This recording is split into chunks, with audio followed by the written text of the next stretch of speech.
বন্ধুরা, গোপালজি মন্দিরের কাছে আসার পর যে টোটো চালক ভাইয়ের সঙ্গে আমি একদিনের কালনা সফর করেছিলাম, তার কাছে জানতে পারলাম যে শুধু মন্দির পরিদর্শন করাই একমাত্র উদ্দেশ্য হওয়া উচিত নয়। মন্দিরগুলি সম্পর্কে সম্পূর্ণভাবে রিসার্চ করা উচিত, যে মন্দিরগুলি কবে এবং কারা নির্মিত করেছিলেন। একজন টোটো চালক ভাইয়ের কাছে আমি সেদিন যা জ্ঞান অর্জন করলাম, তার ফলস্বরূপ আমি প্রতিটি মন্দিরের ইতিহাস অনেক রিসার্চ করে তোমাদের সামনে উপস্থাপিত করার প্রয়াস করেছি। আশা করি এর প্রতিটি পর্বই তোমাদের ভালো লাগবে। আর ভিডিওটি বড় হবার জন্য আমি প্রতিটি পর্বে এগুলোকে দেখানোর চেষ্টা করেছি। 25টা চূড়া আছে, 25টা চূড়ার নিচের চূড়ায় 12টা, তারপরে 8টা, তারপরে 4টে, তারপরে 1টা। এরকম ভাবে ধাপটা করা আছে। আচ্ছা, ঠিক আছে বন্ধুরা, এইবারে মন্দিরের ভেতরে আমরা প্রবেশ করলাম।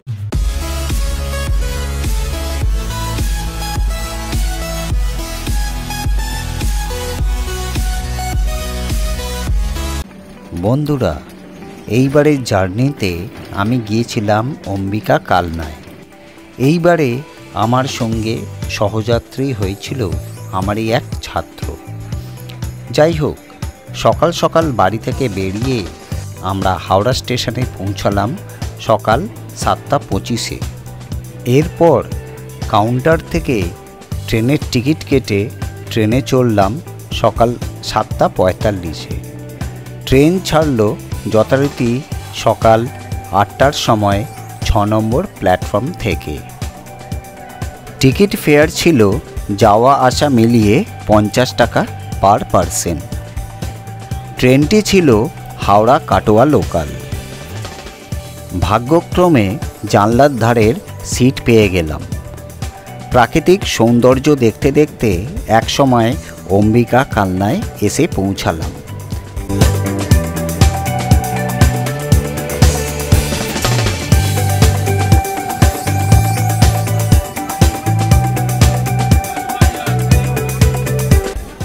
তিন নম্বর প্ল্যাটফর্ম থেকে 1 নম্বর প্ল্যাটফর্মে আসলাম ফ্লাইওভারের ওপর দিয়ে চড়ে।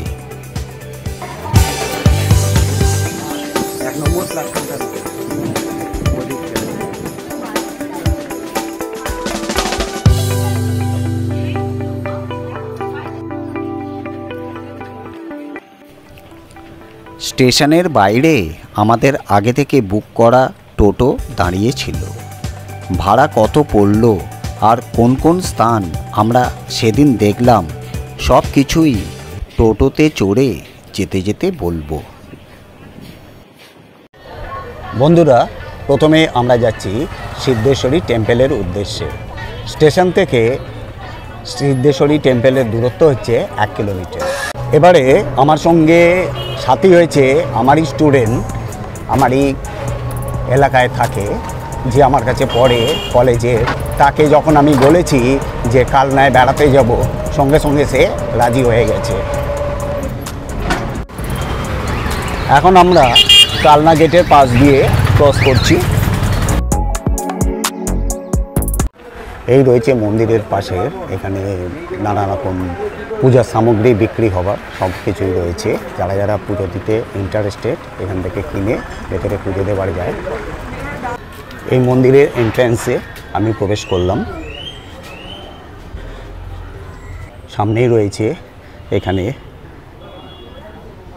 বলি দেবার, কিন্তু এখন পশু বলি দেওয়া হয় না। সামনেই রয়েছে এখানে মন্দিরগুলো। মা সিদ্ধেশ্বরী মন্দিরের দৈর্ঘ্য হল 19.6 ফুট অর্থাৎ 6 মিটার এবং তার উচ্চতা হল 26.6 ফুট অর্থাৎ 8.1 মিটার। মন্দির প্রাঙ্গণে 5টি শিব মন্দির রয়েছে, যেগুলি 1800 শতকে নির্মিত হয়েছিল। মা দুর্গা থেকে আবির্ভূত কালী হলেন সিদ্ধেশ্বরী রূপে মন্দিরের অধিষ্ঠাত্রী দেবী। মা সিদ্ধেশ্বরী কালী মন্দির পশ্চিমবঙ্গের পূর্ব বর্ধমান জেলার কালনা শহরের একটি শাক্ত মন্দির। মন্দিরটি শহরের উত্তর পূর্ব অংশে ভাগীরথী হুগলি তীরে অবস্থিত।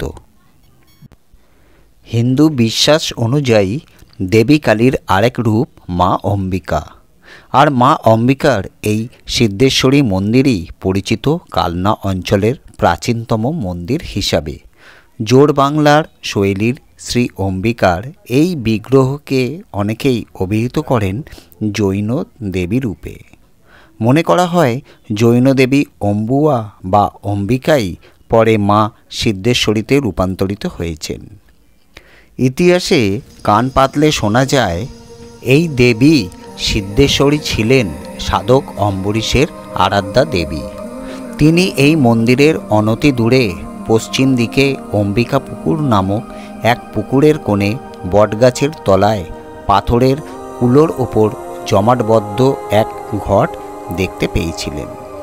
তারপর সেই ঘটকে বর্তমান মন্দির প্রাঙ্গণের বটগাছের তলায় প্রতিষ্ঠা করে সাধনায় মনোনিবেশ করেন। সেই সাধনা চলতে থাকে এর পরের 4-5 পুরুষ ধরে।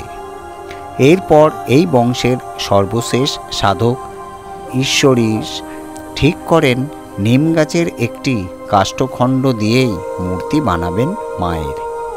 এমন ভাবনা থেকেই কলকাতার নিমতলা অঞ্চলের দারু শিল্পীকে দিয়ে মূর্তি বানাবার কাজ শুরু করা হয় এবং দেবী সিদ্ধেশ্বরীকে বসানো হয় পঞ্চমুণ্ডির আসনের ওপর। শোনা যায় ঘোর তন্ত্র সাধনায় এক এক সময় নাকি নরবলিও দেওয়ার রেয়াজ ছিল। এখন তার বিকল্প হিসাবে কেবল ডাব বলি দেওয়া হয়। পরবর্তীকালে রাজা চিত্রসেন মা অম্বিকার এই সিদ্ধেশ্বরী মন্দিরটি প্রতিষ্ঠা করেন। যে মন্দির কার্য নির্মাণে ছিলেন মিস্ত্রি শ্রী রামচন্দ্র। প্রতিষ্ঠালিপি অনুযায়ী এই মন্দিরের স্থাপনকাল ছিল 688 শকাব্দ। উঁচু ভিত্তিবেদির ওপর প্রতিষ্ঠিত ত্রিখিলান বিশিষ্ট এই জোড় বাংলা রীতির মন্দিরটি টেরাকোটা কারুকার্যে সমৃদ্ধ। এই মন্দিরের প্রবেশদ্বারের মাথায় রয়েছে একটি দণ্ডায়মান সিংহ এবং গর্ভগৃহের প্রবেশদ্বারের মাথাতেও রয়েছে জোড়া দণ্ডায়মান সিংহ। মন্দিরের পূর্ব দিকে রয়েছে 3টি 8চালা রীতির শিব মন্দির। গর্ভগৃহের ভেতরে অধিষ্ঠিতা দেবী মূর্তিটি দারু নির্মিত, তবে দেবীর পায়ের নিচের অধিষ্ঠিত মহাদেব দারু নির্মিত নয়। এখানে দেবী চতুর্ভুজা, তার দক্ষিণের 2 হাত রয়েছে বরাবহ মুদ্রায়, বাঁ দিকের ঊর্ধ্ব হস্তে আছে খড়পড়, নিম্ন হস্তে রয়েছে নরমুণ্ড। দেবীর বাম পদ এগিয়ে থাকার কারণে এখানে তাকে বামাকালী রূপেও সম্বোধন করা যায়। মায়ের বিশেষ পুজো সম্পন্ন হয় কার্তিক অমাবস্যার বাৎসরিক তিথিতে।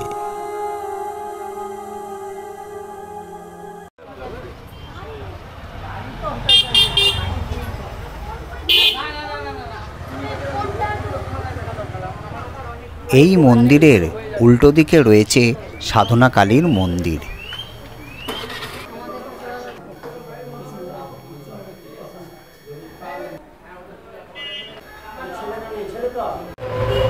সিদ্ধেশ্বরী টেম্পল আর সামনে আরেকটা মা কালীর মন্দির দেখার পর এইবার আমরা যাচ্ছি অনন্ত বাসুদেব মন্দিরের কাছে। তো বন্ধুরা, তোমরা দেখতে থাকো তার পরবর্তী মন্দির। আচ্ছা, খুব সামনাসামনি রয়েছে মন্দিরটা। সিদ্ধেশ্বরী কালী মন্দিরের অদূরে রাস্তার বিপরীতে রয়েছে অনন্ত বাসুদেব মন্দির। উঁচু ভিত্তি বেদির ওপর প্রতিষ্ঠিত ইটের তৈরি 8চালা মন্দির। মন্দিরটি দক্ষিণমুখী। মন্দিরটির সামনের দেওয়ালের কার্নিশের নিচে কয়েকটি সারির সংস্কৃত ভাষার লিপি রয়েছে। 1676 শকাব্দ বা 1754 খ্রিস্টাব্দে জগৎরাম রায়ের মহিষী কীর্তিচন্দ্রের জননী এবং রাজা ত্রিলোকচন্দ্রের পিতামহী বৈকুণ্ঠনাথের অতি রমণীয় এই মন্দির তৈরি করেছিলেন।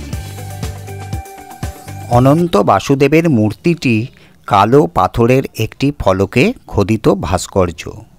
মন্দিরের সামনে ত্রিখিলান অলিন্দ, খিলানের উপরে রয়েছে নানা ফুলকারি নকশা, রথ মধ্যস্থ শিবলিঙ্গ ইত্যাদি।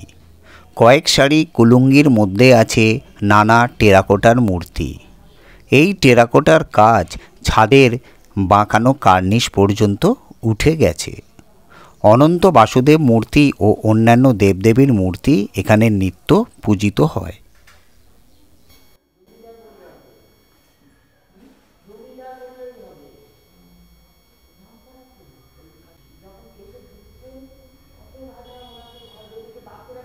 মন্দিরের পাশেই রয়েছে গোশালা।